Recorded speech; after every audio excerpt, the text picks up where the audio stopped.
Hi, I'm Tim. Welcome to Watchbox, and thanks for logging on. If you love this watch, email me, tmosso at thewatchbox.com. It's in the description below. Your purchase and pricing email question line for buying this or any watch you see on any Watchbox platform. Reach out to me directly for pricing. Email tmosso at thewatchbox.com for pricing details.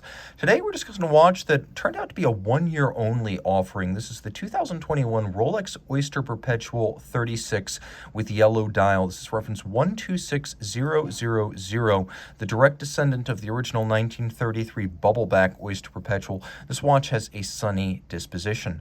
So it's 36 millimeters in diameter and 904L stainless steel.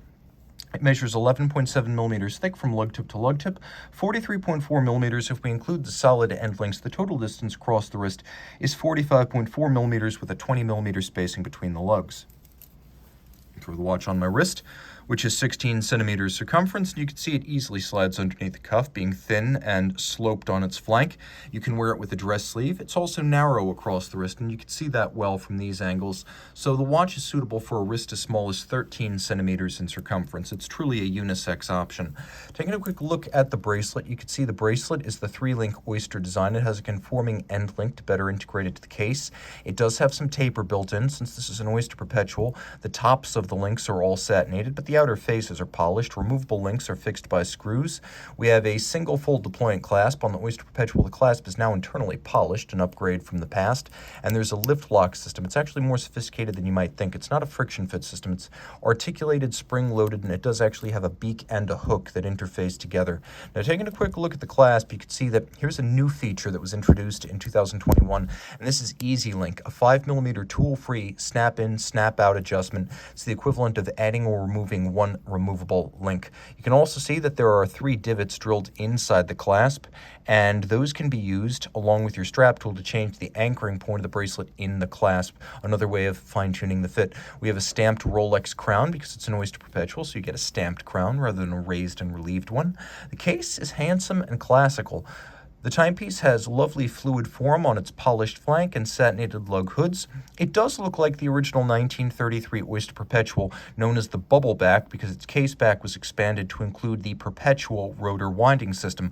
Oyster was a water-resistant case introduced in 1926 when combined with the Perpetual self-winding system in 1933. We got the Oyster Perpetual, and the modern Rolex and possibly even the modern sports watch was born. So we have a polished domed bezel. We have a screw-down crown. Rolex calls this the twin lock crown.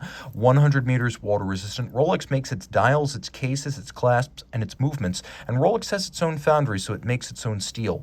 904L stainless steel is used here, is more resistant to corrosion due to factors such as, for example, acidic exposure or sweat, specifically salty sweat or seawater. The watch doesn't need to be rinsed after exposure to salt. Regular 316L steel can corrode eventually under unrinsed conditions. This one never needs to be rinsed.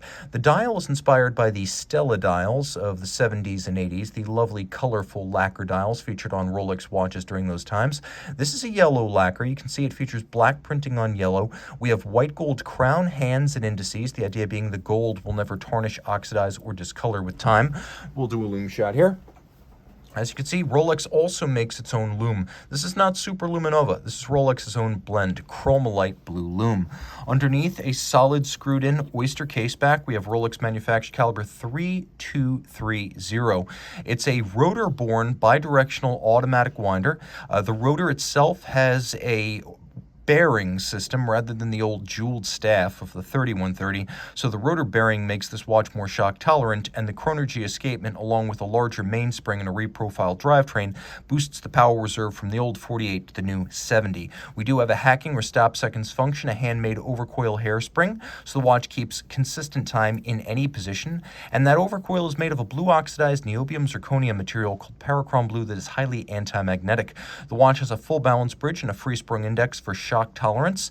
It pivots on 31 joules. It beats away at 8 beats per second, and it is certified as a Swiss chronometer. Well, the movement is. The movement is then cased up, and the fully assembled watch is tested in 6 positions, not the chronometer 5, to run no worse than -2 + 2 seconds per day, hence the term superlative chronometer. Historically, it may have been marketing. Today, it does have a substantial basis. Reach out to tmosso at thewatchbox.com for purchase and pricing details.